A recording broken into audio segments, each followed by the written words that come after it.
Welcome to the Boneyard with Steve Robertson. As always, I am your good friend and host, Steve Robertson, here on the magnificent Monday edition of the Yard. Yeah, it's a little bit late, but we'll make it. But been a busy day over at jeanspage.com, and a lot of the content today was free.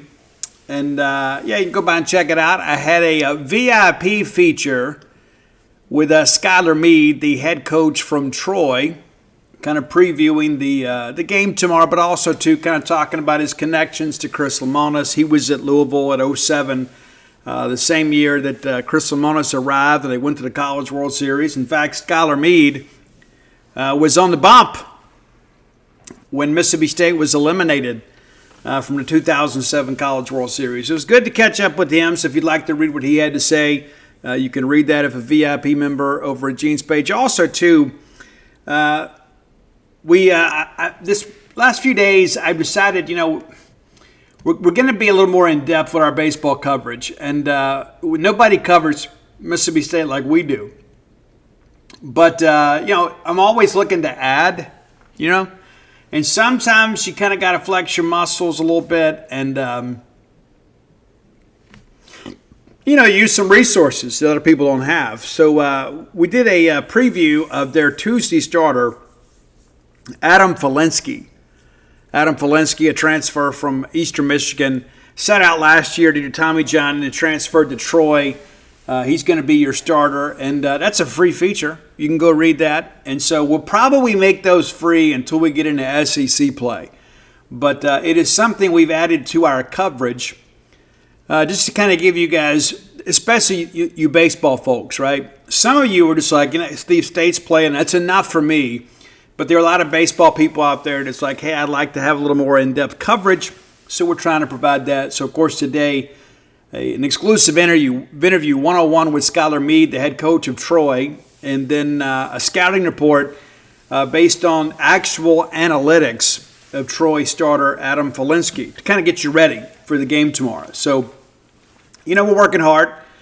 We never want to rest on our laurels by any stretch of the imagination. We always want to do some things that you can't find elsewhere. I mean, that's the reason that you sign up for a site like ours, right?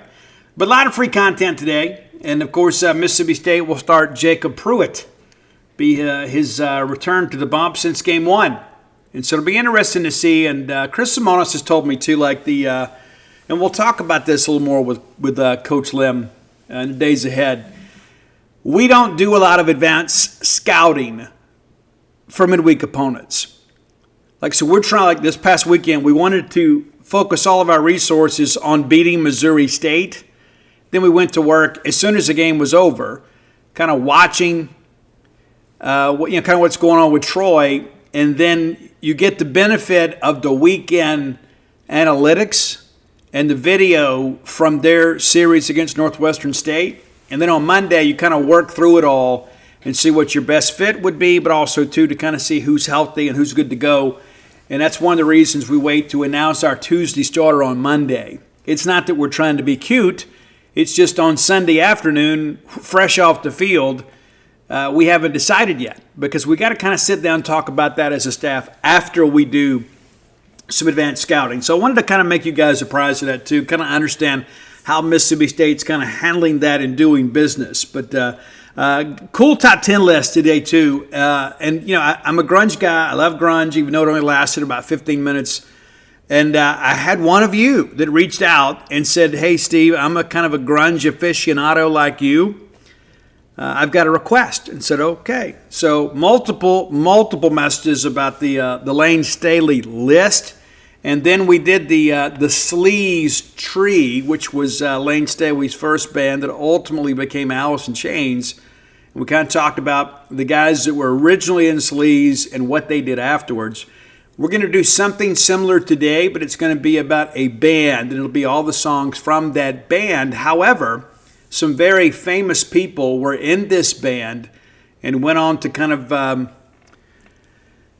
shall we say, pour the first seeds in the grunge garden long before many of your grunge heroes were even playing music. Yeah.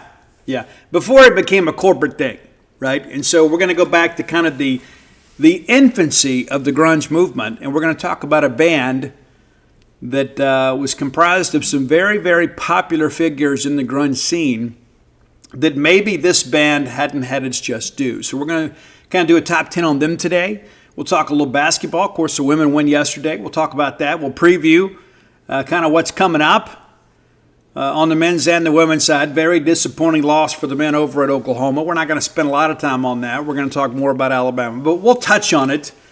But glad you're here. Glad you're with us. And again, you're 2 good weekends in a row, but we came up a win short of having a great weekend 2 weekends in a row. Last weekend, or the previous weekend, we needed the women to win to beat Florida to kind of round out a perfect weekend. This past weekend, we needed the men to win. Baseball did their part. This weekend, the women did, the men didn't. And so this weekend, we're hoping for a perfect weekend. That's asking a lot, considering that Mississippi State is on the road in baseball, headed to the Astro Stadium. I will be there, which I will keep you apprised of our recording schedule for the Friday show, because I'll be traveling to Houston, Texas on Thursday. We play at 11 a.m. Friday. And so we got to kind of figure that out. I'm not exactly sure what we're going to do, but I'll let you guys know on Wednesday's show. And of course, watch social media. Sometimes I update you guys there.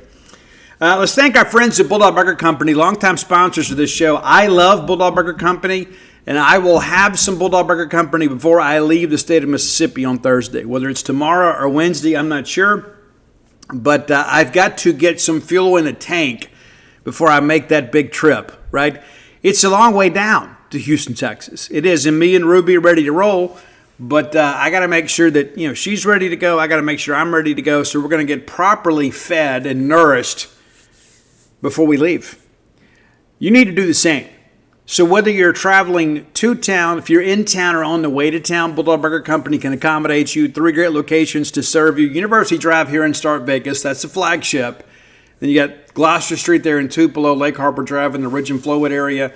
And some of you are like, hey, Steve, I'm on my way, and I want to get my Bulldog Burger Company on, but, I don't want to wait till I get to Starkville, and maybe the crowds aren't quite as extensive on game day weekends if I stop in Tupelo or in Lake Harbor Drive. So that's an option for you, too. You can ride that last hour and a half or so, feeling good about life, certainly. Have the spring rolls as your appetizer. They'll make you and everybody around you better looking. Get the chocolate shake to go. Ride that ride home with a smile. Yeah, it's true. Bulldog Burger Company, the place where people go to meet. M-E-A-T. All right, let's spend a little time. First of all, we're going to talk about baseball, and we'll start with that. We'll give you a little preview of Troy, but let's take a quick look back. We're not going to have an extensive, play-by-play or anything like that, but we're going to talk about a few things. And that are worthy of talking about. Some good, some bad. It's like, hey, Steve, we swept the weekend. To borrow a quote from Joe Moorhead, there are some things we should not accept in victory that we should not accept in defeat. And Joe was big on those cliches. But that's a timely one, right? That's one that makes sense. It sticks with me. Of course, we're always going to point the thumb instead of the finger. That was a big thing with Joe. But I've always found that's really the case. There needs to be coachable and teachable moments, even in victory, that kind of keep teams hungry and kind of keep teams from maybe getting too far out over their skis. But if you go out there and you just annihilate somebody and you pitch it well, you defend it well, you hit it well, maybe there's not a teachable moment. You just kind of ride the wave of emotion. But all that understood, it's a little different scenario. When maybe you win and you do some things that maybe are not conducive to winning, it gives the coach an opportunity to address it. So it's kind of a perfect situation. You learn the lesson without losing the ball game. As you guys recall, on Friday, I got up in the wee hours of the morning and we recorded the show. And so real quickly, we'll take a quick look back at each game. But again, we're not going to do a detailed play-by-play analysis. We're just going to kind of talk about some high points in the game.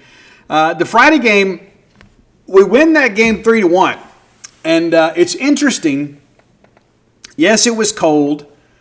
And yes, their pitcher came out and did a good job, as did ours. Ours did the better job, but neither factored in the decision. I mean, they factored in the game itself, but they were not pitchers of record when it's all said and done. But for a while there, it took State a little while to get going offensively.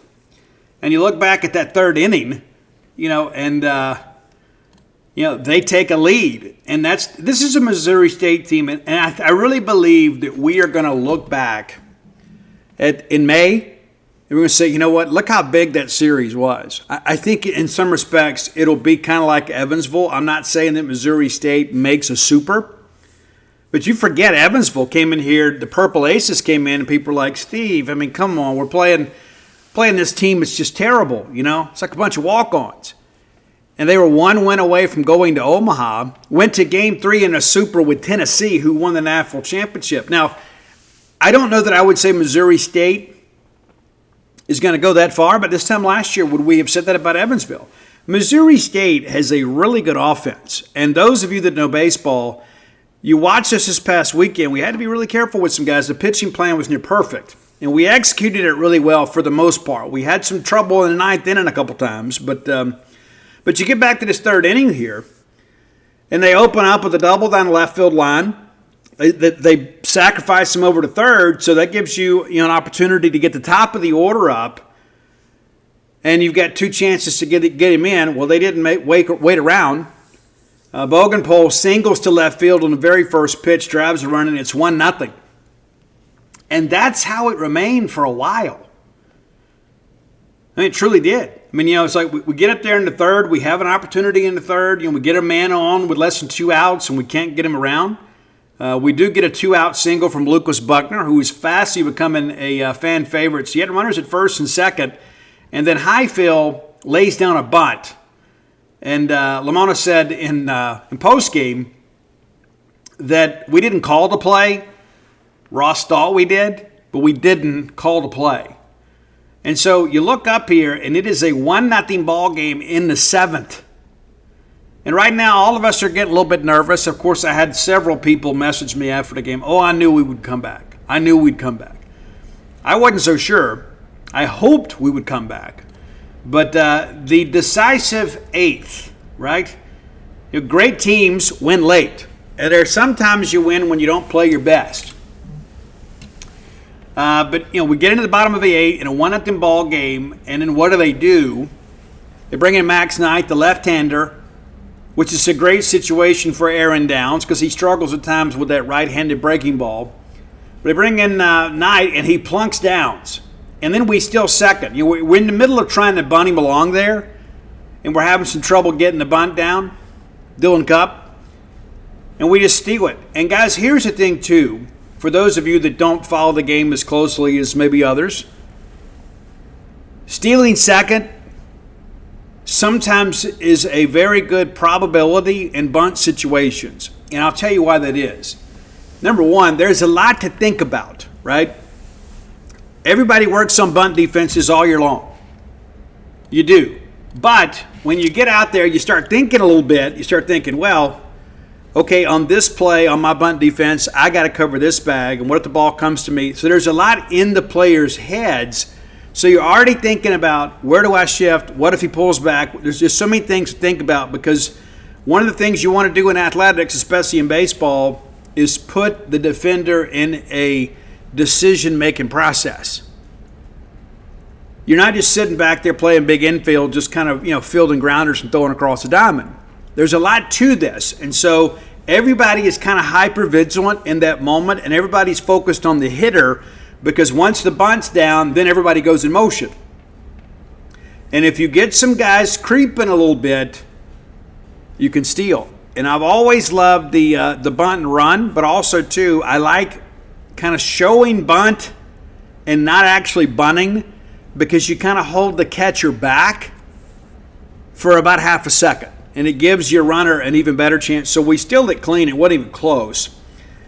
Cup couldn't get the bunt down. However, he worked this thing for a very lengthy at-bat here. Because now you've got a runner in scoring position with nobody out. A single will probably score him. And then Cup ends up working it for a walk. Ends up being a great at-bat. He doesn't get the bunt down. However, we do get another man on. So now you're thinking it's another bunting situation.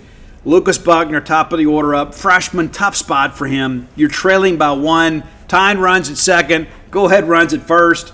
And he didn't do a good job. He ends up striking out looking. And that's one of the things that as a hitting coach that would irritate me is, number one, you didn't get the bunt down. But on 0-2, you can't sit there and look at strike 3. You can't. And Lucas is a great player and going to be a great player for us. Well, they left Knight and they bring in Jake Syverson.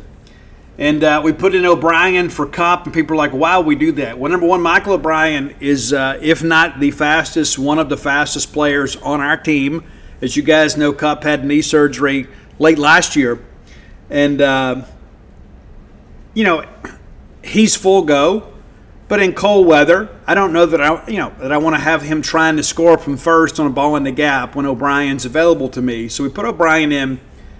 And then Ross Highfield hits an absolute worm burner here. And I got to give the shortstop from Missouri State a lot of credit. There's no play to be made here, but he makes the only play you could, right? Makes a diving stop, knocks it down. No way he's throwing Ross Highfield out. No way he's forced the runner at third. But because he laid out and put his body on the line, he keeps that ball basically on the infield. I mean, it's on the outfield grass, but you understand it saves a run, at least for the moment. Ace Reeson grounds out to second, and it's a chopper over there, so they can't get 2. If you get a routine ground ball there, they're getting 2, the inning's over. They still preserve the lead. But instead, you get a chopper out to second, and it's more towards the first base side. And so the only play on the high chop is to go to first, so they have to kind of trade the run for the out there. And then next thing you know, Noah Sullivan, the All-American, comes up, another backside double in the gap. Drives in 2 runs, gives State the 3-1 lead. And, from there, the rest of the inning is kind of inconsequential. We go to the 9th. And again, a game, you talk about this kind of pulling one out of the fire. That's the way this one really felt. We bring in Luke Dotson in place of Dane Burns. Dane Burns is your winning pitcher. Dotson gets a strikeout looking. We get a ground out to second. It's 2 quick ones, and you think, okay, because that's how it works, right? Just kind of this cascading effect. Like if the first guy gets on, it's like a 687,000% chance that he scores. I mean, numbers are approximate here. But you understand my point. That's how it feels as a coach and as a fan. Tie ball game in the 9th. If the first guy gets on, it always feels like he scores. If you get the first guy quickly, it just kind of feels like everything is running downhill. You get the second guy, and it's like, hey, we're a pitch away from going home. Well, we end up walking Sutherland on 4 pitches. So now the tying run comes to the plate. They bring in a pinch hitter, backup catcher.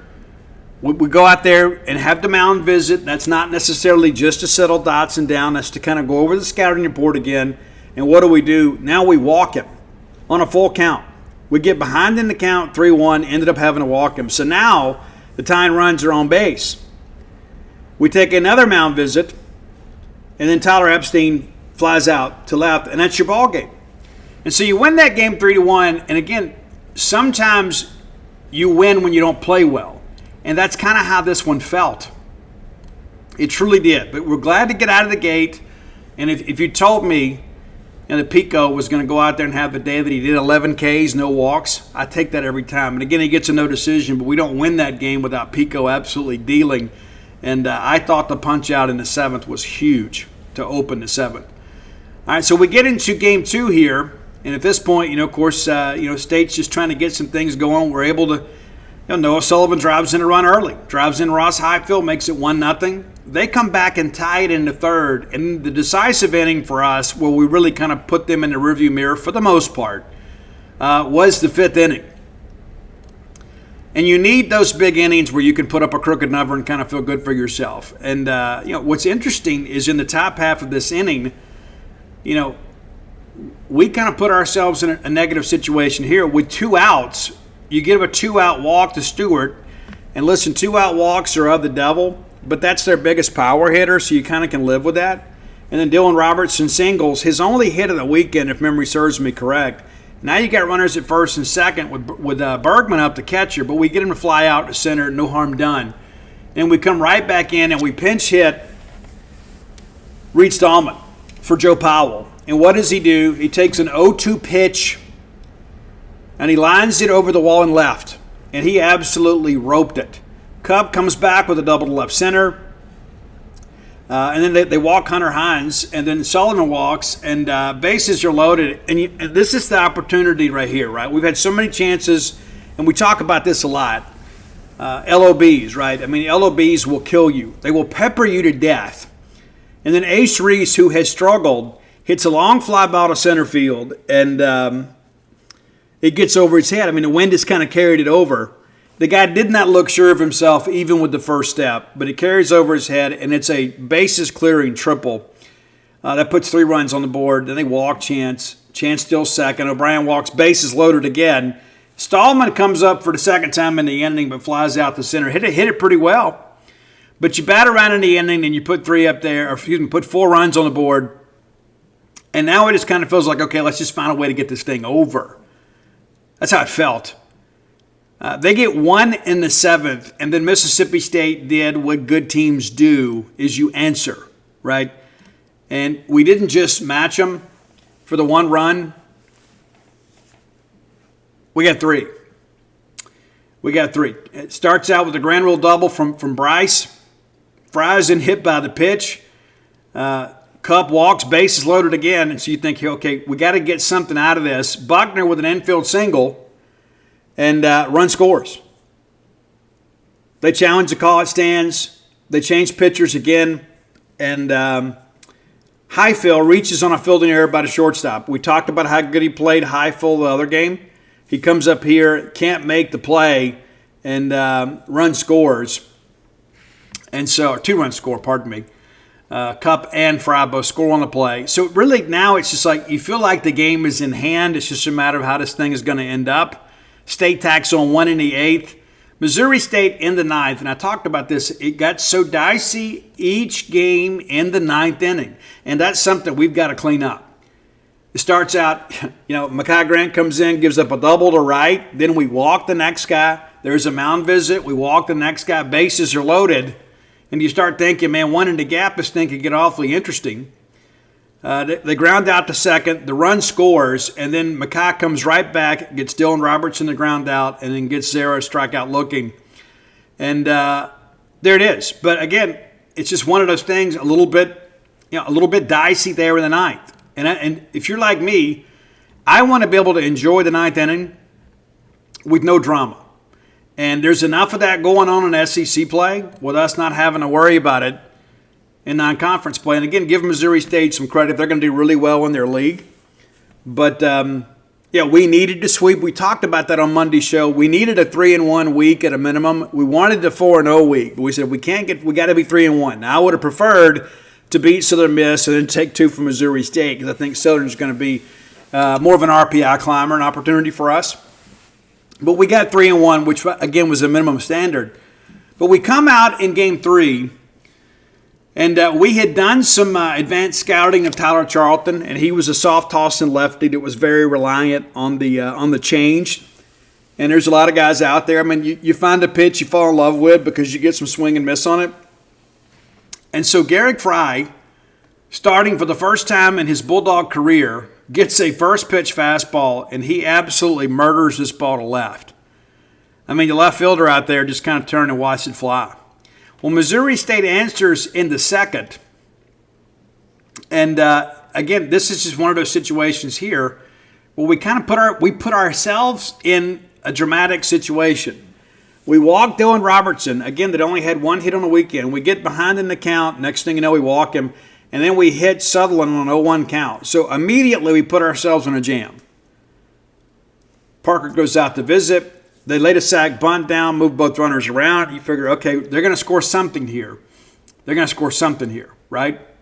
Then they hit a ball back to Stone, and I don't know if we could have turned 2 or not. And I don't know that we played this exceptionally well. You never want to run the guy towards home. You want to run him back towards third. You want to run at him, force him to make a decision. Well, he breaks toward the plate. We throw to third and then go in behind him, and we throw him out. And it was a great throw by Ace and a great tag by Highfield. And you got to challenge it if you're Missouri State. They do. the call stands, and it wasn't just because there wasn't irrefutable evidence. He was out, and the replay showed that he was out. And so you think maybe we're going to navigate through this without any trouble, and then we end up walking Epstein, the 9-hole hitter. And then Bogenpole comes up, right? And you walk him too to walk in to run there. And so, again, all this is self-inflicted. Guys, it is very difficult to get out of an inning when you give people 4 free passes in an inning. We had 3 walks and a hit by pitch. We only give up 1. That feels like a win, but that's self-inflicted, right? That's something else we have to clean up here. And again, it's early in the year, and we will. I got a lot of faith in Justin Parker, and we got a lot of guys too. People forget, I mean, this is Stone's second outing in 3 years. In the fourth, State puts a couple more on the board, and you're starting to kind of feel a little bit of separation here. Aaron Downs, home run to left. He had not hit one in his entire career. He hits one earlier in the year, and then he comes back. This one, not a wall scraper. That was the kind of the joke in postgame that ball hit the top of the wall and just kind of carried over. But they count just as much. You don't get any. You may get some style points, but you don't get any more runs for hitting them 50 feet behind the fence. But you hit the lofts. It looks good on Twitter, but it only counts as 1 run. And then Ethan Pulliam comes behind them and triples to right field. Ethan getting a rare start, right? I like how we shake it up sometimes. We got so much depth, you have to. Well, then Dylan Cupp comes up on an 0-1 count. He singles and Pulliam scores. And then you start thinking, okay, well, here we go. Starting to get a little separation here. You're starting to feel pretty good about life. And then State gets another one in the 5th, 2 in the 6th. And you think, man, this thing is done. Guys, it's 6-1 going to the 9th. The game's over. And we end up having to use 3 different pitchers in the 9th inning. And really, unbeknownst to many people, we had a no-hitter going to the 9th. Yes, we had walked some people. Yes, we'd put ourselves in a negative situation. We'd walked the run in. We had not allowed a hit to one of the most prolific offenses in the mid-majors. And then the 9th inning. And so what do? Dylan Robertson, again, he of the 1-hit weekend, we walk him. And then the very next pitch, we hit Sutherland. Yes, it's a 5-run lead, but let's not turn this into a save opportunity. That's exactly what we ended up doing. Fortenberry gets pulled, so we still haven't allowed a hit here. And Dodson comes in, pitching 2 times in a weekend. We got a fly out to left, and it was a short fly, so the runner at second has to hold. You think, okay, well, this is a good situation. Because we roll up a ground ball here, we can turn a double play and go home. And get a no-hitter. How cool would that be? Very first pitch we throw to Zara, who was the backup catcher, and it is a 3-run bomb to left. Now all of a sudden there is anxiety at Duty Noble Field. You think, okay, well, the bases are clear now. That's a rally killer. A lot of times it is. But then Epstein singles to center field. And then Bogenpole walks. Now all of a sudden, guys, you got the tying runs on base. With 2, 3, and 4 coming up, we decided, hey, this is enough. Let's go get Chase Hungate. He gets a fly out to left. And then, we get the ground out to the pitcher, and we throw to first. And it was a little bit off target, but Hunter Hines did a great job of stretching to ensure we get the out. It is held up on review. And what do you lose if you're Missouri State, right, by challenging that? You never know what's going to happen. And I thought Hunter Hines played excellent defense this weekend. And that's kind of the last 2 years you have seen a more nimble and confident Hunter Hines defending at first base. And he is your guy. And you need to accept that he is your guy and pull for your guy. He is a guy, too, that can carry a ball club for a week or 2 sometime when he really gets a bat going. And people forget, he didn't hit his first home run, I think, the game 15 last year. He's already had a couple now. And he'll get going. But, again, the 9th innings were kind of a mess. And they progressively got worse as the weekend went along, as we kind of stressed the depth of that bullpen. Still no Gavin Black. And Lamonis just says, just kind of waiting for the right opportunity. We'll see. But hopefully we'll see him on Tuesday. And I do believe that post-Tuesday last week, Lamonis said we'd probably see Gavin on the weekend, and we didn't. And the thing that I think about, too, is like having to throw Hungate and Dotson twice on the weekend. I don't know. It just kind of raises an eyebrow with me. But, real quickly here before we get into a mini preview of Troy, and then we'll get into our top 10 list, and then we'll have some fun the rest of the show. But real quickly, just kind of want to point a couple things out. Aaron Downs now with 2 home runs. He's tied for the team lead. But Aaron Downs played in 6 games, started 4, is hitting .417. He's also 3 for 3 in stolen base attempts, and that's something that I think kind of escapes people. Guys, we're 14 of 14 in stolen bases. We're very opportunistic in how we do it, but 14 of 14. And I talked about that in our preseason preview. I thought we'd run the bases a little more than we have in years past because I thought we were athletic enough to do it. Of course, Dave Mershon last year, kind of a walk in stolen base anyway. I mean, he rarely ever got thrown out. The big throw out at Virginia, and it still just hurts my heart. But, 14 of 14 in stolen bases. Noah Sullivan, when he was named All-American, people were like, really? Yeah, well, he's hitting .364. Hadn't hit a home run yet, but got 7 RBIs and 3 doubles, which is tied for the team lead. And he's tied with a guy named Bryce Chance. Maybe you've heard of him. Bryce hitting a cool, crisp .364, tied for the team lead with 8 hits, and again, the 3 doubles. And not necessarily coming up in a lot of RBI opportunities, but he's kind of a rally starter that second time through. Dylan Cupp, a guy that we talked about, is, hey, we know he is an elite defender. We needed the hit tool to come around. Towards the end of last year, he kind of picked it up. And if memory serves me correct, he raised his average, I think, 90 points the last 10 days before he got injured. He's hitting .333. And mainly singles and got a couple doubles in there. But, man, if we're getting that kind of production out of the 9-hole, it's going to be a good year. Nolan Stevens, 286. Hunter Hines, 269. Ace Reese just hitting 200.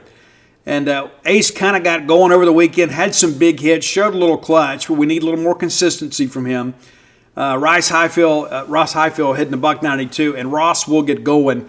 But if we look up and, Ross is hitting 250, 260, I think we're going to be pleased with that. And then you look at some of the guys, too, that maybe hadn't played quite as much, but like, Garrick Fry's been in 4 games. He's hitting 500. Ethan Pulliam, been in 3 games, hitting 500. Lucas Buckner, been in 5 games, started 2, hitting 385. Reed Stallman, been in 5, started 2, hitting 300. And so you're getting some production really up and down, and it gives Lamonis and the staff a lot of opportunities to get some guys some playing time. You don't have to put the same lineup out there day after day. And that's one thing that's so frustrating for a guy that's working hard to get a job is you practice just as hard as everybody else, but you may not get the playing time. And we have more than 9 players that are capable of starting for us, which gives us a luxury we didn't have last year. How many times did we talk about it? We had to ride with a guy that was struggling at the plate because we didn't have anybody else to put out there. Again, we only had 3 middle infielders last year, and then Dave Mershon's down for a while. Dylan Cupp's down for a while. Amani Larry, of course, had his struggles. And, we were probably at our best with Cupp at short, Mershon at second, and Amani DHing. And then we ended up, at the end of the year, having to play Ethan Pulliam, who did some nice things for us. But it's like we never found any continuity, and there was a lot of musical chairs. This year, it's a little different.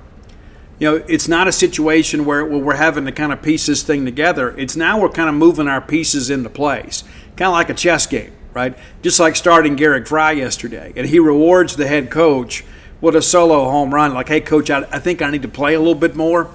And that's one of the things about this offense is, we've got guys out there. It's not just, the Dakota Jordan, Hunter Hines show. I mean, how many times last year, if you got through Zach Hines and Jordan, you just didn't have anything. Honestly, Logan Kohler had a couple shots, but once you cleared Hunter Hines, there just wasn't a lot of protection behind him. And that's what we talk about having length in the lineup. That's what this team has over last year. And let's count it together.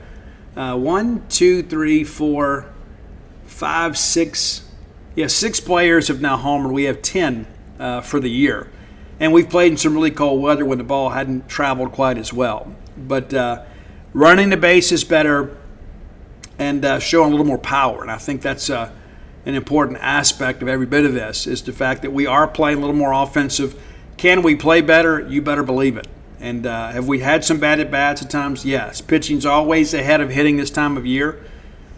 And, it's interesting. People say, but look at what Tennessee's doing. Guys, they played Hofstra. Okay, they played Hofstra, UNC Asheville, and Samford. I mean, just let it sink in, right? And then you look at Texas A&M, last in the SEC in hits, number one team in the country. And then, unfortunately, they lose Gavin Grahovic for the year today. You hate it. You hate to see it. But real quickly, let's talk a little bit about Troy. Now, this lineup is legit, okay? And everybody kind of needs to understand that before we even get going. Jacob Pruitt's going to have to be on the game. Troy, 6-1 in the country, 6-1 on the year, and 21 in the country. Won 3 games in a row. Their long loss came when they were walked off in the 9th inning by Auburn last Tuesday. But they played Bellarmine the first 3 games of the year, and those games were somewhat competitive outside of the first one. I mean, they won the first one 23-6, and then they won the next 2, 7-3, 7-4, I guess. But I don't know if you keep up with the Bellarmine Knights or not. But they play a lot of SEC schools. They played Kentucky. Guys, they're 0-6. They're 0-6 on the year, and most of the guys, they got swept by Northern Kentucky over the weekend.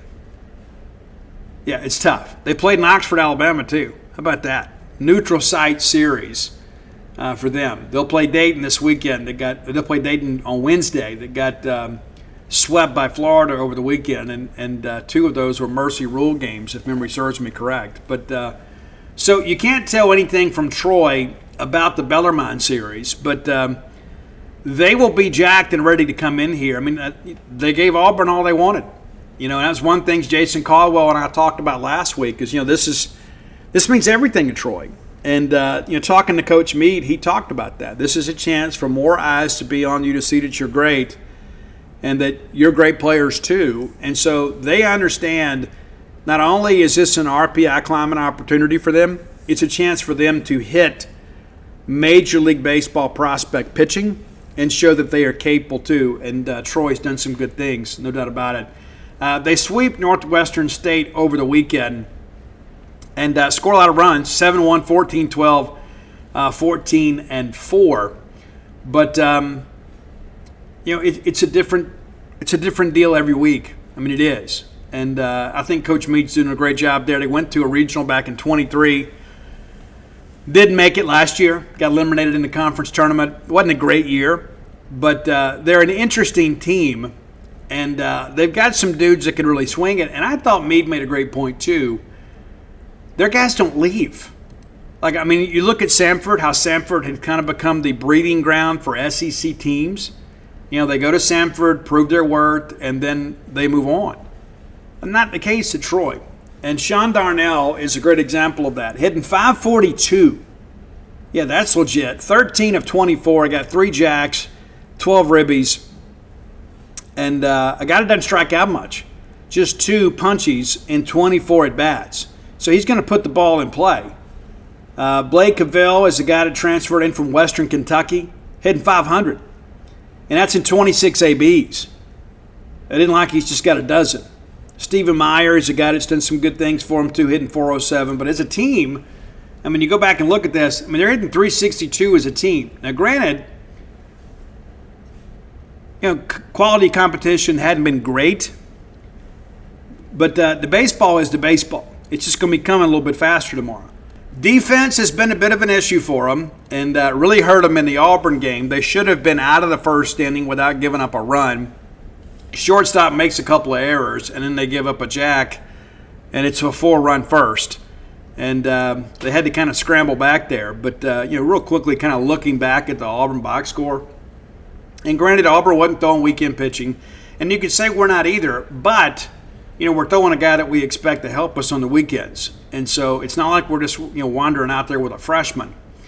But, a 4-run first, but then Troy roars back with 5 in the second and one in the third and takes a 6-4 lead. Auburn ties it in the sixth and walks it off there in the ninth, 7-6. I think it was Ike Irish. Yeah, Ike Irish with the RBI single to put this thing away. But 9 hits in the game for Troy. And Auburn with 9 hits in the game. Now, granted, they had 5 less at bats, but it's just something to kind of look at and think. These guys are not going to walk in here and think, man, this is a big stadium. Look at all this history here. They're coming to win the game. Now they're going to start, a guy that has had some issues.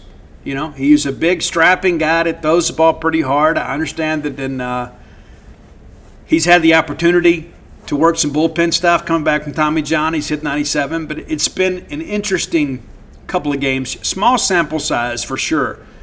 But he is a guy that has allowed kind of a hit per inning, more than a hit per inning throughout his career, and even with just a few innings under his belt. That's been the case this year too. I think some of that is because the slider is probably not as dynamic as it should be.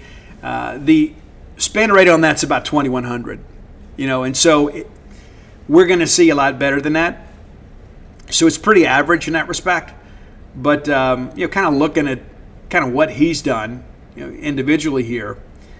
And again, we're talking Adam Felinsky. 2 appearances, 1 start, 1.93 ERA, but he's only thrown 4.2 innings. 6 hits, 5 runs, only one of them's earned, and that came against Bellarmine. 5 Ks, 2 walks. Has given up a dinger and a couple doubles. So half of the hits he's given up have gone for extra bases. But again, it's still a small sample size. But he is a guy that will work the fastball slider. He has a change, only threw it once against Auburn. So he'd like to be a ride and slide guy, but there's just not as much rise in the fastball. He is a guy that was still on a 4-seam where he's kind of more on the 2-seam side now. So, hey, this is a guy that's capable of coming in here and pitching a good ball game, but he's also a guy that should be hittable for Mississippi State. We got to level out the bat path and just go out there looking to hit line drives and make some things happen. So that's your scouting report on Troy, and hopefully when we get together on Wednesday, we'll be recapping Mississippi State collecting a top 25 win. But we're going to have to bring our best effort. I can promise you that. It is time for today's Top 10 list. As always, brought to you by closewithblair.com. That's C-L-O-S-E with Blair, B-L-A-I-R.com. Blair is our friend in the mortgage industry. Blair has been working for 24 years, putting families just like yours into a home. Rather than throw your money away renting, making somebody else's mortgage payments, make your own. It's probably going to be more affordable anyway, and you'll build some generational wealth and have something to leave your kids. And you'll have a place you can always keep your stuff. Moving around all the time sucks. It does. So I encourage you to reach out to Blair if the dream of home ownership has eluded you at 601-500-2344. And it doesn't matter if you're buying or refinancing, Blair can help you with that too. So whether you're looking for your first home, your next home, or your retirement home, Blair Chandler is the one to work for. Blair can be your advocate with underwriting, but also too, Blair is one of us. He's a Mississippi State guy through and through, rides the wave of emotion just like you do, season ticket holder, multiple sports. He's also my friend. And a guy that I respect, and I would not do business with people that I don't respect. I would never refer you to someone that wouldn't do a great job for you because I love each and every one of you, and so will Blair. We've had several Boneyard listeners that have closed loans with Blair. You could be next. Again, closewithblair.com. Okay, we're gonna have some inconvenient truths today for some people. I have told people for years. Especially for you young people that didn't live through the grunge era movement, that some of it has been whitewashed and you have been misinformed. And that's one of the things on this show, as a defender of the faith, that I try to do to make sure that you all are up to speed on what really happened. I want to talk about a band out of Seattle today that you may have never heard of, but you've heard of several of their members. And I'm going to work through this with you here, okay? So you've heard the name maybe Mark Arm. Do you know, right? Mark Arm? Yeah, he was the vocalist for Mudhoney. Right, Touch Me, I'm Sick. You know that song? They didn't have the same notoriety as some other bands, but he was also the vocalist for a band called Green River. They're the subject of our top 10 today.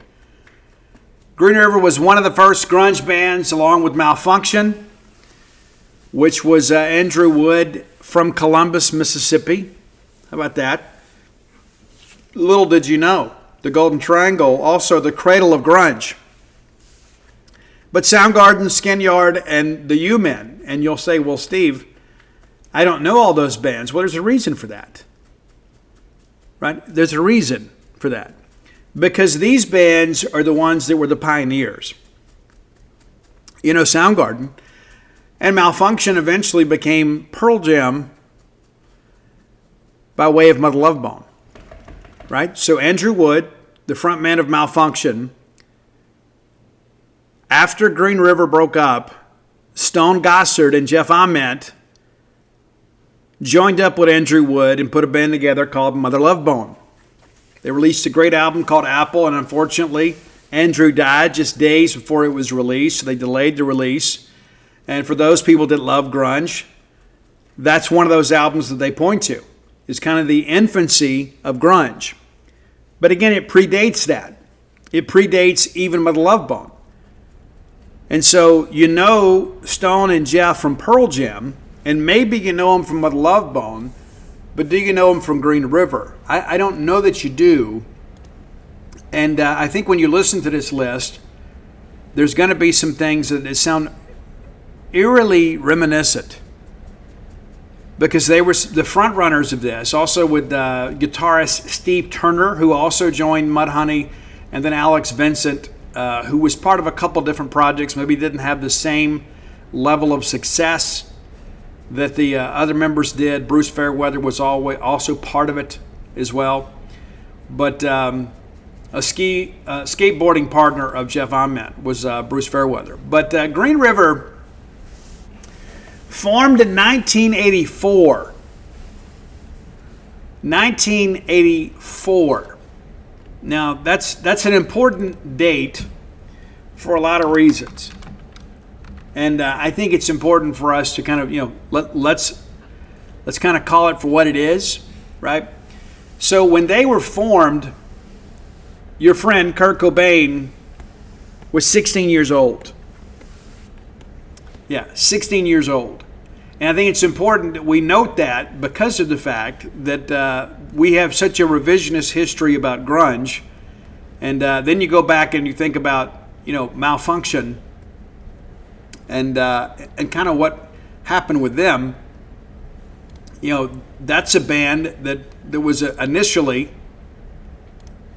put together by a couple of brothers in 1980 when Kurt Cobain was 12.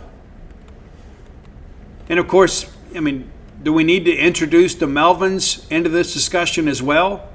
The Melvins were the ones that kind of brought drop D tuning into style. They began in 1983.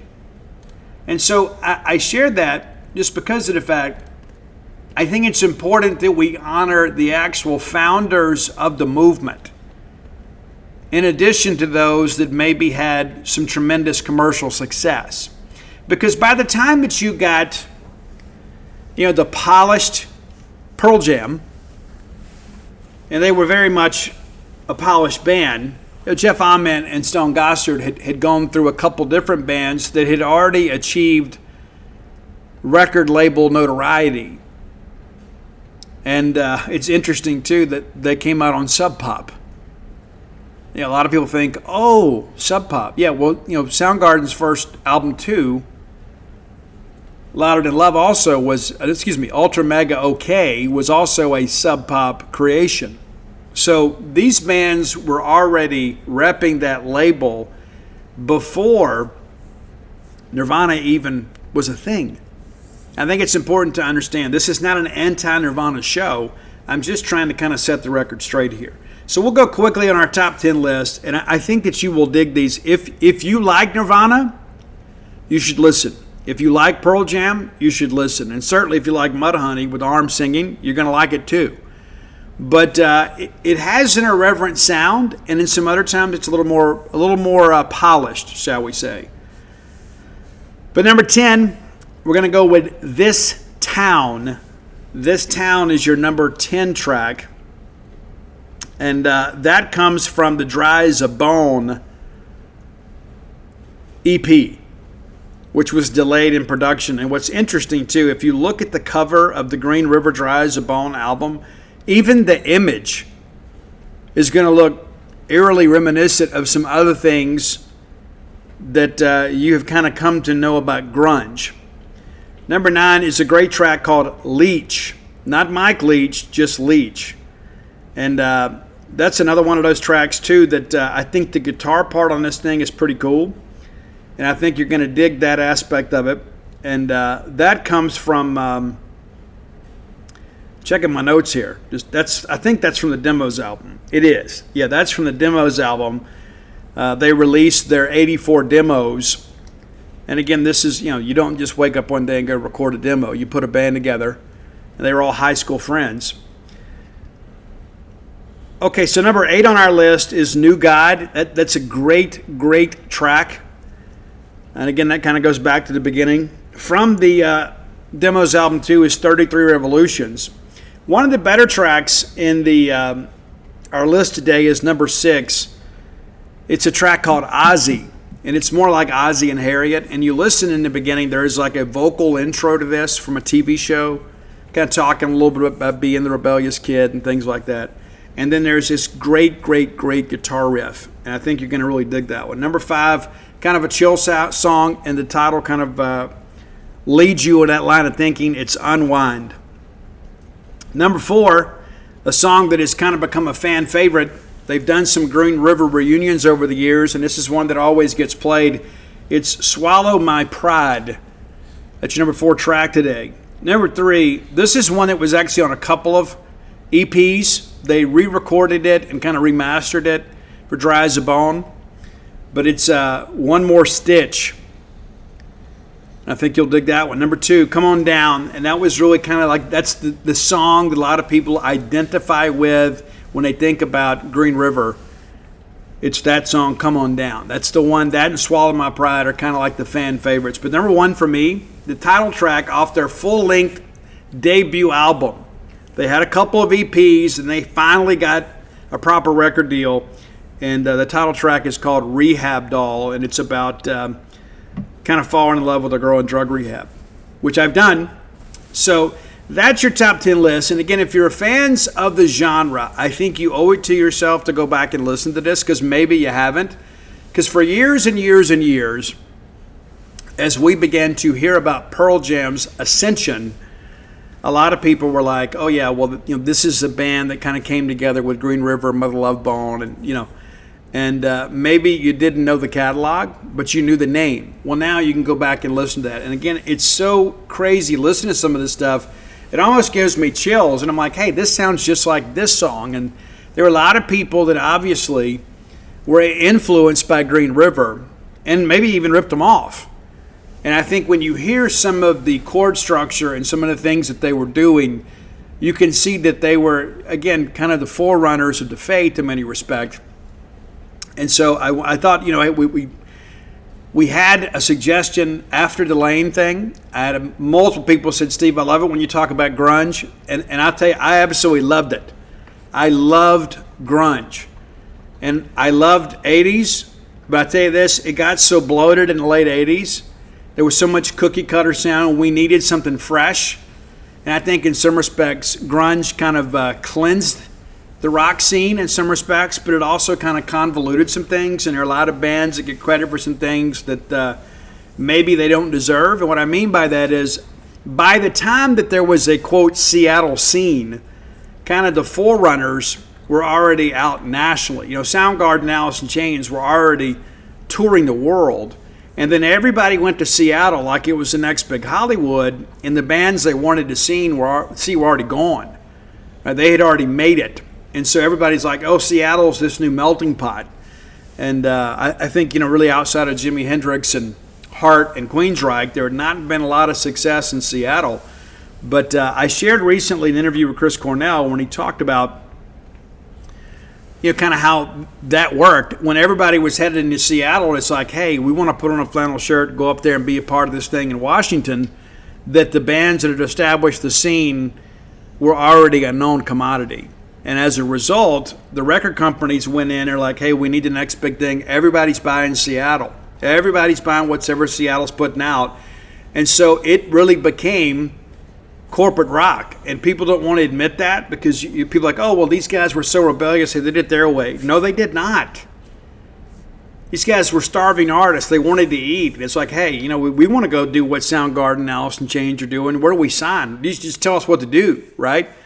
And so they wanted to make a living in music, and so they kind of sold out. And that's the thing, too. There's so many people out there that don't fully appreciate that aspect of it. As we talked about on the sleaze list, there were some bands like Sanctuary that the record companies were like, hey, if you don't kind of do more of the grunge stuff, we're going to have to drop you. And so many of those guys decided, hey, I'm going to stick to my guns and stick to my principles, and I'm going to write what's on my heart. And if you guys don't want to sell it, that's fine. I'll find somebody that does. I have a little more respect for them. But I also understand, too, that the respect doesn't pay the mortgage. And so there were some guys out there that made business decisions and compromised their artistic ethics just to get a record deal done. And at some point, everybody does that. It is a trade-off. You have to become established, and then after you've got a couple of winning albums under your belt, then you can kind of say, hey, we want to branch out and do this. I mean, how many bands have you seen, hey, I love that first album, but they kind of lost me with the sophomore slump, right? And people say, well, you've got your whole life to write your first album, and there's some truth in that too, but record companies want to make money. And so you get a very polished, homogenized sound early on, and you get all these people behind you to promote you, and then they want you to build upon that.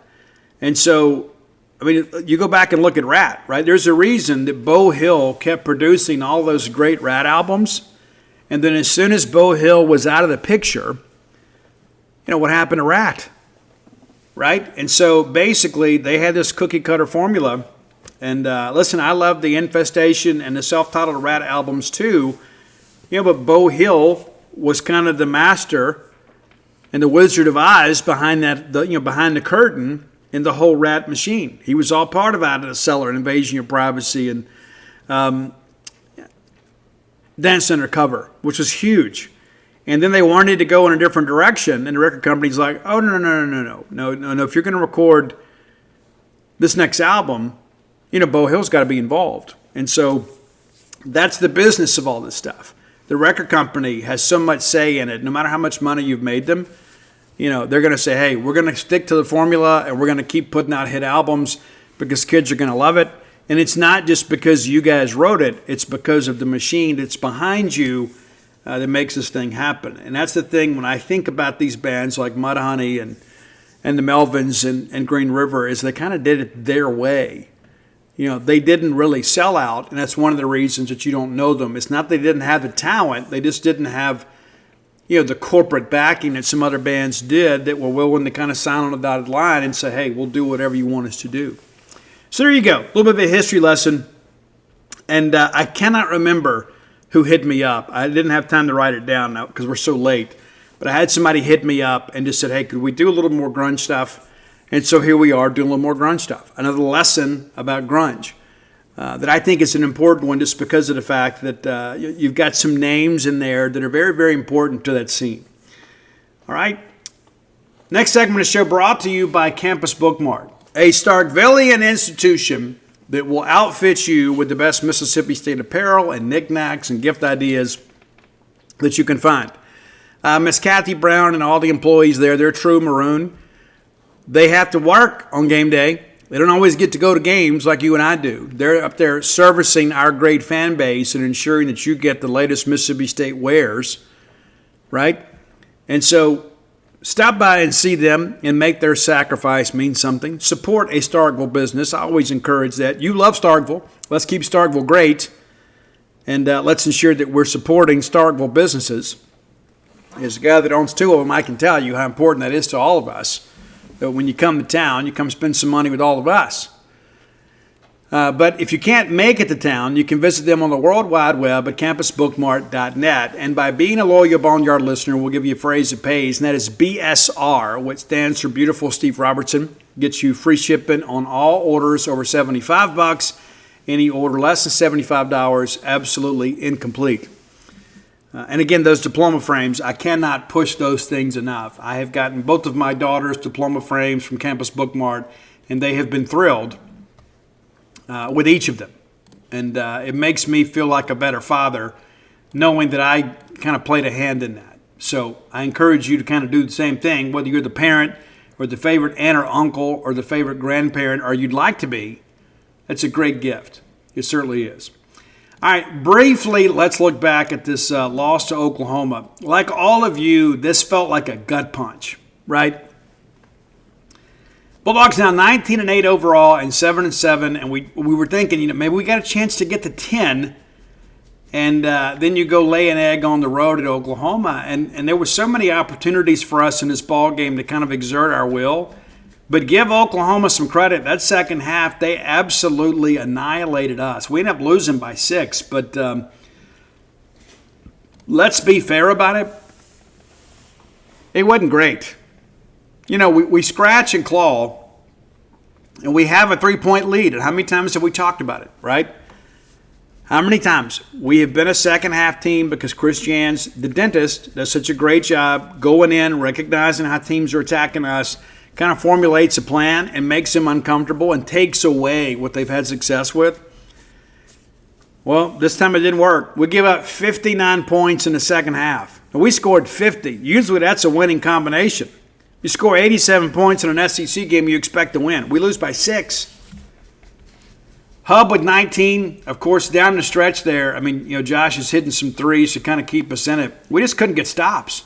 I think there was 11 consecutive possessions for Oklahoma. They had made baskets. You're not going to win games like that. You're not. Riley Kugel with 11, R.J. Melendez with 9. He was 0 for 3 from beyond the arc. Did pull down 10 rebounds, nearly a double-double. So it wasn't like a lack of effort. He just didn't have the long-range touch that night. Cam Matthews, just 6 points, 8 rebounds. And again, there are people that are just going to take him away from us. And guys, Michael Nwoko with 6. We got to have better production from those two guys. And again, Keyshawn Murphy comes off the bench and actually plays more minutes than both of them and gets 16 points. And maybe Murph is better off the bench, but where in the world will we be without Keyshawn Murphy? Claudio Harris, again, kind of staying hot here, gets 11 points for us. Not a lot of work on the boards, just pulled down 1. Sean Jones had a couple nice putbacks for us, and it's kind of where he is. You're not going to run offense for him, but anyway, it's a loss, and it was a team that had won just 3 SEC games. They were undefeated in non-conference play. Get into SEC play, but we talked a little bit about that last week as we previewed the game, that they have been in some really close ball games up until late. And so we thought maybe they were fading a little bit, but they weren't. And that's the thing that I begin to ask myself. People talk about they still think Oklahoma is like the last 4 in with 4 conference wins.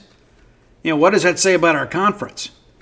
And if you're a fan of the Big Ten or the ACC, do you look at that and say, that's not right? Those guys don't even have a chance to get to 500 in league play, but they still may end up with 20 wins, and they schedule really aggressively in a non-conference. So now we get ready to head over to Alabama. We will have Dave Murray and Jacob Bain over there covering the ball game. Going to be awfully interesting. Alabama obviously has played well. We lose the game to them, by 4 points here. Many of you were there. And so let's kind of take a look and see what Alabama's done since we last encountered them. Many of you are fans of the game, and you've kept up with them. 22-5 overall and 11-3 in the conference. And, again, it's just, this is not a great matchup for Mississippi State because they shoot so well from the perimeter, and we struggle many times at shutting down the perimeter game. Can we make some plays in the post? We're going to have to. We absolutely going to have to. And so after those guys came in here and beat us by 4, they host Georgia, beat them 90-69. Then they lose on the road at Arkansas. and we got to head up there here pretty soon too. Excuse me, I said that wrong. They win at Arkansas. I'm looking at this thing backwards. They win at Arkansas 85-81. So it was a barn burner of a game. But, we got to go up there pretty soon too. They go to Texas. They beat them by 23. And then they had, that wild game with Auburn in Tuscaloosa. And Auburn comes into Coleman and beats them by 9. And many of you watched that game. That was a very interesting game. It was kind of a matinee game there in the afternoon. But I kept the TV on. I'm sure you guys did too. I remember this specifically because I remember thinking, I didn't DVR it, but we went back watching it on demand. The final few minutes of that game, it's like Auburn just kind of exerted their will in this game. It's a big one.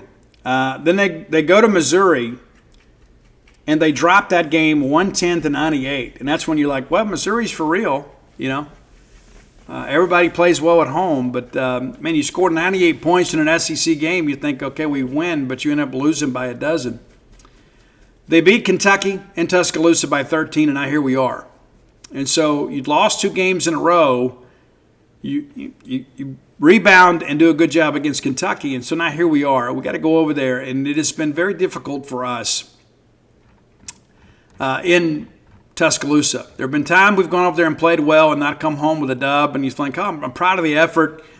Because, you don't just play the game to play it, as Herm Edwards taught us. You play to win the game. Looking at SEC's stats for these guys, just kind of seeing where we are with all this stuff. Individual numbers. Only conference play. Mark Sears, guy that had a really good game against Mississippi State, 19.7 points, and he is a guy that doesn't need a lot of space to get a shot up. Off the bench, Aiden Holloway, 13.4 points a game. Grant Nelson, a guy that absolutely killed us in Starkville. They would hedge that screen, and he would just make a march right down. It was just ridiculous. He'd go right down the lane, and we were almost powerless to stop him. 11.3 points. Chris Youngblood with 10.5. But it's a pretty balanced group. You've got multiple guys averaging a half dozen or more points a game. So a lot of people are contributing. Grant Nelson tied for the team lead in rebounding. Where Clifford Amori, I'm sure I'm saying that wrong. I used to be so good at that. But, we're going to have to find a way to shut Grant Nelson down. Simple as that. And he's a guy that can kind of be a set shooter at times and kind of keep you honest. But, we've got to do a better job. And I don't feel good about the game. I know that's not a hot take. I'm sure many of you feel the same way. But it's going to be a difficult night for us. And I think this may be, you can never take anything for granted. But I think if you look at the rest of this schedule, you feel like, yes, and Steve, I get it, we should have beat Oklahoma, but we didn't. You never know from one night to the next how things are going to go. But if you clear this Alabama game, win or lose, now you still have a really good chance, to get 20 or over 20 wins. And again, we feel great about beating a tournament. We just don't know where we're going to be. We've seen everything from 5 to 7, and I think losing that Oklahoma game is a detriment to our seeding. But guys, we're still in good shape to make the tournament. LSU comes to Starkville on Saturday. We'll preview that on Friday. That's a game you got to win. Texas comes in on March 4th. That's going to be senior day and the last home game of the year. You got to win that one too. And you go into Fayetteville is never, ever, ever an easy trip for a Bulldog. Even in the worst of times, that has been a house of horrors for us. We've won some games up there in recent years, but it is never an easy deal. And they're beginning to kind of play some pretty good basketball up there. So 4 games left in the regular season, and I think that you will get at least 2. That's how I feel today. And that gets you to 21. So you end up 21-10 and 99 in the conference. I think you can feel like the regular season was a success. Maybe not as successful as we hoped it would be. But 21-10 and 99 in this conference, as historic as this year is proving to be, I think kind of bodes well for us. And again, this is going to boil down to matchups. And I still think that we're a team capable of getting out of the first weekend of the tournament, provided we get the right matchups. I don't want to be on the 8-9 line. I don't.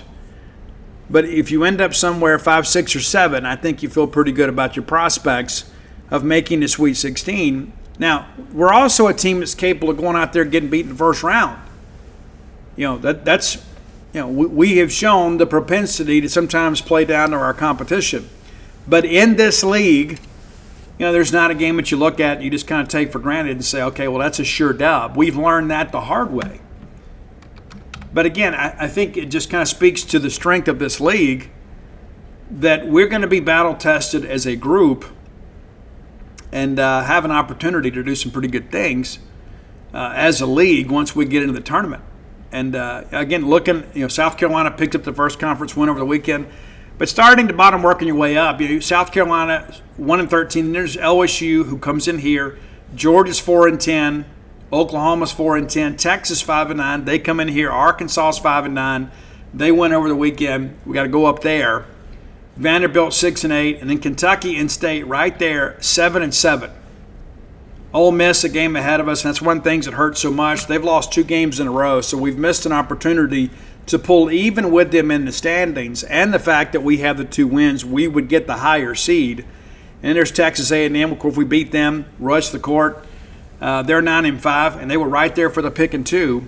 Missouri's 9-5, along with Tennessee. And so we had an opportunity to really push ourselves up there, probably to stay in the top half of this league, and we didn't. And then there's Alabama 11-3, tied with Florida for second. Auburn now with a 2-game lead, winners of 4 in a row in the race for the SEC regular season championship. And I think everybody felt like it was going to be Auburn or Tennessee anyway. And now here we are, Auburn 13-1 in the league. And I think everybody would say it for what it is. Probably the team that if you had to fill out a bracket today, you probably got them winning the whole thing, I would suspect. Arguably the most talented team in the country, especially when they're healthy. But, the end of the day is we got to focus on us and worry about us and then go out there and make some things happen and find a way to win a couple more games. And again, I think we're in the tournament without any reservation. But, man, if we want to get to where we need to be, we need to pick up a couple more wins. And then I don't even care what happens in the SEC tournament. I think maybe if you make a run in the tournament, you could move up maybe 1 line. But the reality of all of this is that it's all within our reach. We control our own destiny. And as disappointing as Saturday was, it is now behind us. And now we focus on Tuesday, which is a tough out for us. But then you think about LSU coming in this weekend and then having the opportunity to host Texas. And so 2 road games, 2 home games. You protect your home floor. If you lose on the road in this league, it's not a big detriment to your resume. So we just need to find a way to get a split. And again, you finish with 21 wins and a 500 record in the SEC. You're a really good basketball team. All right, final segment of the show brought to you by the Stark Vegas Clubhouse. Best place to stay in the Golden Triangle if you are bringing a large group of people to town. Whether it's a ball game weekend, a reunion weekend, no matter what you're trying to do, it's nice to have everybody under one roof. And rather than go out there and get 5 or 6 hotel rooms, save some money, and make life more fun for yourself, have everybody together. Those cinnamon rolls are fantastic when everybody's sitting around the table just kind of getting caught up on life. You got the full-service kitchen, you got the wet bar, the great back porch area, the fire pit area, which we used a lot. Neatly out there past the Highlands, 5 minutes away from the Mississippi State campus. You can do your tailgating right there. That'll save you a little time and trouble. But we love it there. The living room area is great. Plenty of room to kind of spread out. And the place is so big, you don't feel like you're on top of each other. But if you want to get together, there's plenty of room for you to do that. But there's some common areas you can work, you can recreate, and then have your own private quarters to retreat to in the evening, no matter what your expectations are for your trip to Starkville. And we say it all the time, we don't get together enough. Say it with me. We don't get together enough, Steve. Well, you remedy that. You be the person to make the plan. Look at the Stark Vegas Clubhouse booking guide, and you can pick a date that is good for everybody. And you plan it well ahead and say, hey, this is what we're doing. Go ahead and make plans. So Google the Stark Vegas Clubhouse, and when you do, their Facebook page will auto-populate, and you can look at the pictures and all the amenities that are available to you and your guest. Also, some booking options will come up. It's VRBO, Airbnb. You can go that route if you want to, but if you want to save some money, I can help you with that. I'm always a fan of that. Book through the Evolve website and use promo code BSR10. That's BSR, Beautiful Steve Robertson, and the number 10, 10, and get 10% off your stay. You'll be glad you did. The premier place to stay in the Golden Triangle. All right, as you know, the Mississippi State women picked up an impressive win over a team that they should have handled, and they did. Bulldogs beat Texas A&M. Now 19-9 overall, 6-8 in the conference. And again, you still got a chance to get to 500, but it's going to be awfully difficult, as you guys are well aware, is we will welcome the number one team in the country to town on Thursday. Vic Schaefer coming back. I'm curious to see what kind of reception he gets. I think it'll be a very good one. And then we go to Auburn. And that's the game we got to have. You got to find a way to split those last two. I think we will. The Texas A&M game stayed just all over them. You know, it was a game for a quarter. I mean, you look up and we're only up a point after one. And give the coaching staff a lot of credit for making some adjustments. We push it out to an 8-point lead at the break. And then in the third period, we kind of ended all hope for the Aggies. State outscores them 16 points in a quarter. 27-point quarters usually lead to winning. They certainly do. And then even in the end, when State decides to empty the bench, State outscores them by 2. So the final score of 81-55 in favor of your Bulldogs. And a game we had to have, and we got it. It's always good to kind of get a laugher where you can get a lot of people on the floor. Debra Chapeau leads Bulldogs with 19 points. She was 5 of 9 from beyond the arc, and in tournament play that could be extremely significant. Medina Okot pulls down 12 rebounds, 16 points, so a double-double for her. Jerkayla Jordan, 7 rebounds, 13 points, and she's been the lifeblood of this team and this program for the last few years. Denham DeShields, 8 points in 23 minutes of action. Chandler Prater just 4. Anaya Russell off the bench, 13 points. When you play women's basketball and you get 4 double-digit scores, chances are you're going to win the ball game. Yeah. And again, we talk about kind of getting a lot of people on the floor. We did. We had a chance to let a lot of people play and get some minutes and get a few minutes out there on the floor and kind of get rewarded by the crowd and the thank you. But 55% shooting in that third quarter for your Bulldogs. Very significant ball game. Because we had to have it, right? I mean, it's forget the fact who we're playing. We needed another win. We needed an SEC win. We needed to kind of snap the streak, be a little less frustrated, take care of business. A&M falls to 10-16, 3-11 in the conference. Bulldogs 6-8, and again, we hoped to finish in the top half of the conference, but still projected to make the tournament. I know many of you are like, hey, Steve, that's from beginning to end this year, that's what I've expected the men and women to both make it. We felt better about the men than we did the women, but we felt like, hey, the women got a chance to finish middle of the pack. That's kind of right where we are at 6-8. And we'll start at the bottom here. Arkansas 2-12, Georgia, Missouri, all 2-12, and of course, one of Missouri's wins over us. A&M and Auburn 3-11. You get Auburn at Auburn on their senior day. Florida's 5-9 a game. Again, one of their wins over us. Vanderbilt, a game we didn't expect to win. We win. We're tied right there with them at 6-8, but by virtue of the head-to-head matchup, because Vandy's lost 2 in a row. State is even with them in the standings. If we finish tied, then State would get the preferable seeding. And then just ahead of us, Tennessee at 8-6. So, you're not going to catch them unless you win the last 2 and they lose 2. But they beat us head-to-head. So, really, that's kind of where we are. Ole Miss, Oklahoma, and Alabama all 9-5. Kentucky 10-4. LSU 12-2. And then South Carolina and Texas 13-1. However, Texas beat South Carolina head-to-head. They've won 11 games in a row. So Texas would be your number 1 seed and your regular season champion. I'm sure they'll have like the co-thing, but everybody kind of sees it for what it is. They do have co-champions in regular seasons, but if you're Texas, you're like, hey, you guys have a co-championship. However, we beat you head to head. And so we've got our work cut out for us, as you guys are, well aware.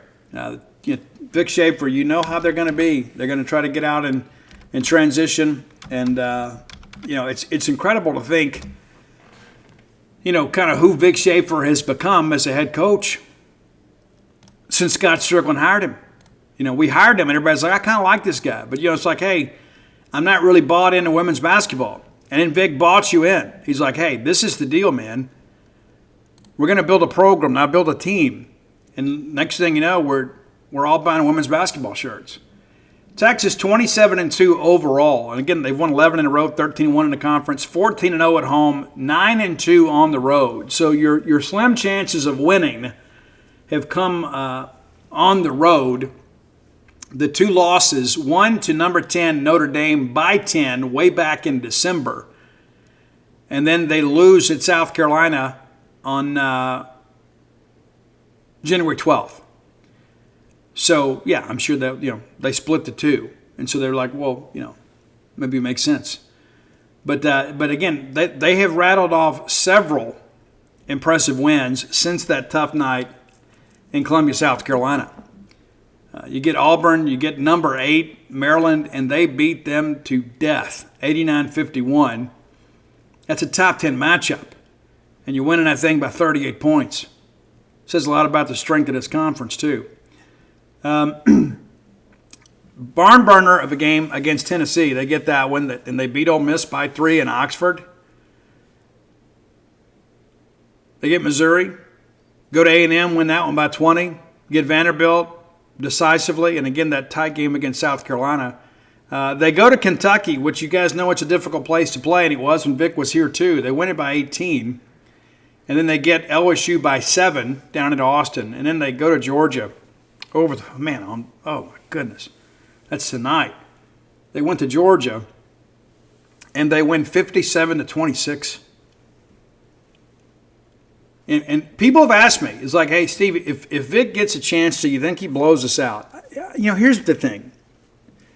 I don't need anybody to play the junior varsity to make me feel better about myself. But I know that Vic loves us. He didn't love us enough to stay, but of course there were some extenuating circumstances with all of that.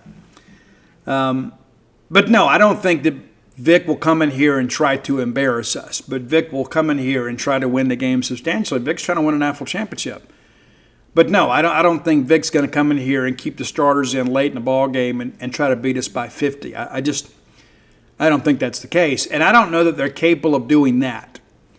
But I'm eager to see what our fans do, and I think we should be respectful.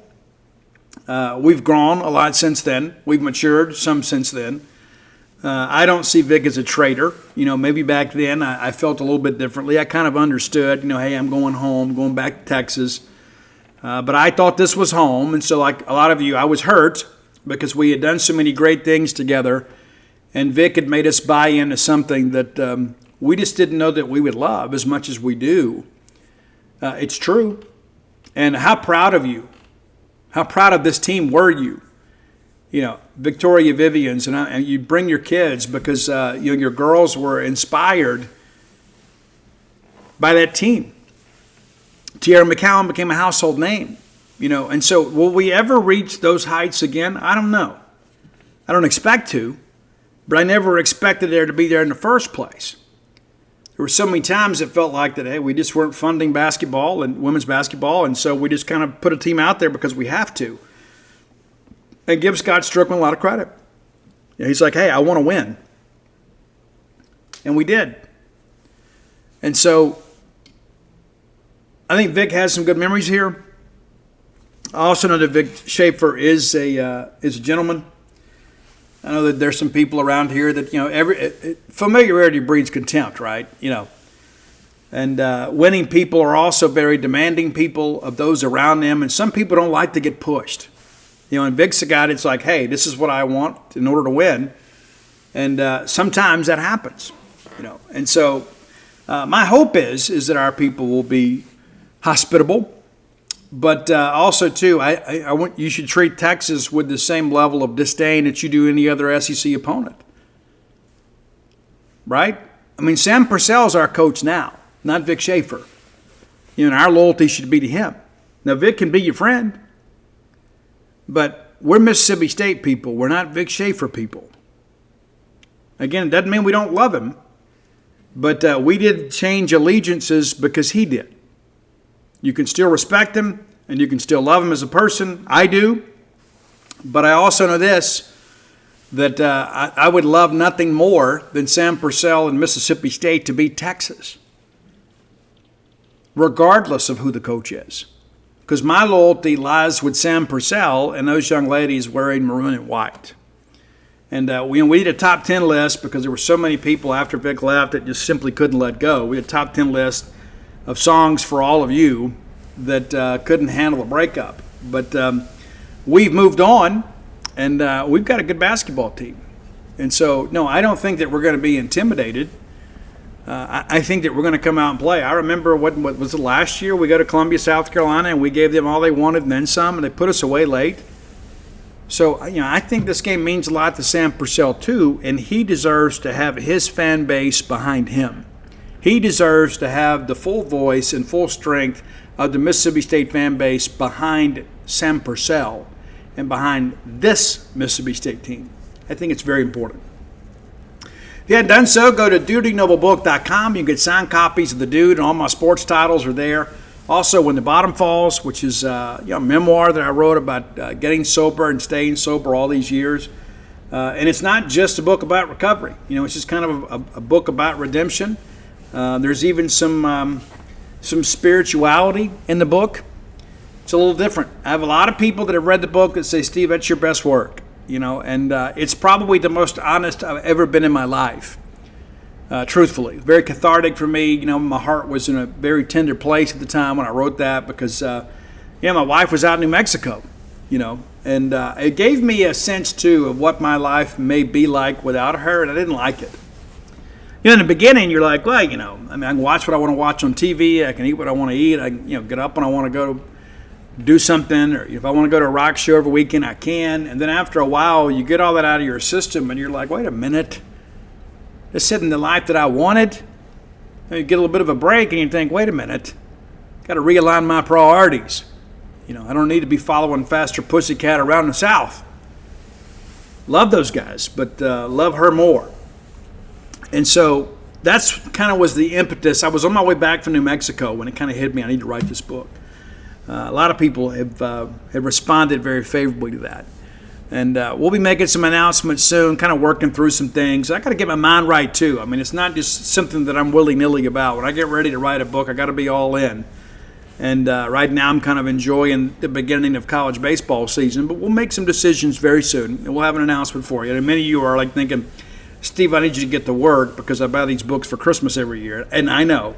So we're going to get you taken care of. And also, too, go float. It's been very, very busy. Sunday was an exceptionally busy day. We're open at 10 o'clock every night. Last float is at 8:30. You can book online through the True Rest app or just make it easy on yourself and get the personal touch. Dial 662-268-7601. You can speak directly to my lovely wife, Dana. And she'll answer any questions you may have. She's a registered nurse, so she can answer some questions that you may have that maybe a lay person can't. But if you're a person that suffers with chronic pain or anxiety, or maybe you just need a break, we can help you with that. We may be able to. We can help you with the break. We're not a cure-all by any stretch of the imagination, but we may be able to help you. And so schedule an appointment today. You'll be glad you did. And we also appreciate the support. There's so many people that just do it. Hey, Steve, I just want to support you and Dana. And thank you so much for that. We're doing good business, but you can always use more, right? And come join us over at genespage.com. Of course, first month, $1. That's all it is. First month for $1. And then if you decide you like it, you can hang around. And when you become a full price member, you also get Paramount Plus as part of your subscription. How about that? The streaming Paramount Plus library available to you just by being a full member of genespage.com. Cool thing. Cool thing. let's get out of here. Until next time, let's all live our lives in a way we make more friends than enemies, and people can see a difference in the way we live.